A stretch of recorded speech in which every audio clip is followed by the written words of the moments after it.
దైవ మర్మములు సహోదరుడు భక్తసింగ్ గారి అనుభవములో దేవుడు ఆయనకు బయలుపరిచిన మర్మములను అనుదినము పంచుకొనుట.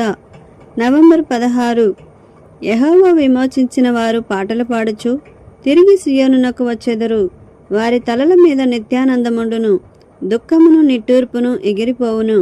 యెషయా గ్రంథము 35వ అధ్యాయము 9వ వచనము.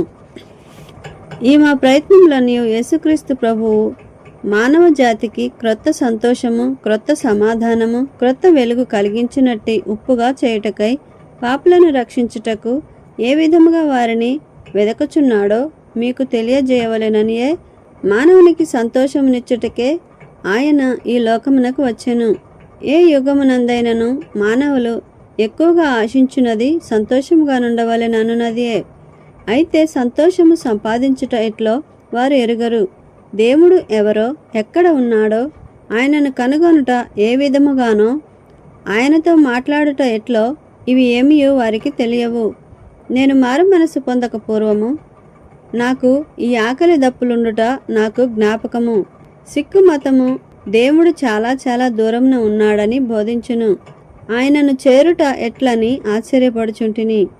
నా భావం ఏమనగా, ఎక్కడో కొందరికి మాత్రమే సంవత్సరముల కొలది ఆయనను వారు వెదకగా తుదకు దూరమున వారికి కనబడునని అనుకొనిడివాడను.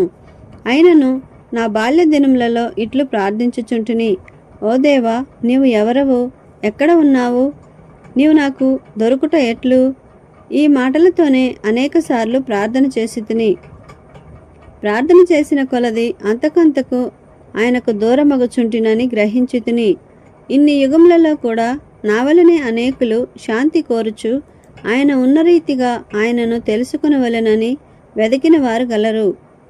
చిట్ట చివరికి విసిగిపోయి తమ ప్రయత్నములను మానివేసిరి. ఎప్పుడైతే పరలోక ఆనందము పొందితమో దానిని ఇతరులతో పంచుకోననిదే. మన మట్టుకు మనము ఉండలేము. పొరుగు వారితోనూ, పరాయి వారితోనూ, బంధువులతోనూ, కలిసిన వారెల్లరితోనూ, శత్రువులతోనూ సహా దానిని పంచుకొనవలెనని మనము ఆశించెదము. ఈ సంతోషము నీకు దొరికినదా? నీ ద్వారా ఎంతమంది ఈ సంతోషమును కనుగొనిరి? అందుకే మీరు లోకమునకు ఉప్పై ఉన్నారు అని ప్రభు చెప్పుచున్నాడు. నీవు ఎక్కడ ఉండినను సంతోషమును వెదజల్లుదువు. దీని మనస్సు, విరిగిన హృదయముల ద్వారా మనము స్వచ్ఛమైన ఉప్పుగా ఎట్లు కాగలమో చూచితిమి. మన బంధుమిత్రాదులు మనలను ద్వేషించుటకు, తృణీకరించుటకు ప్రారంభించినప్పుడు ప్రభు మనలను ఆదరించును. దైవ ఓదార్పును పొందుటకు అన్ని విధములైన దుఃఖములలో బడి వెళ్ళవలసి ఉన్నది.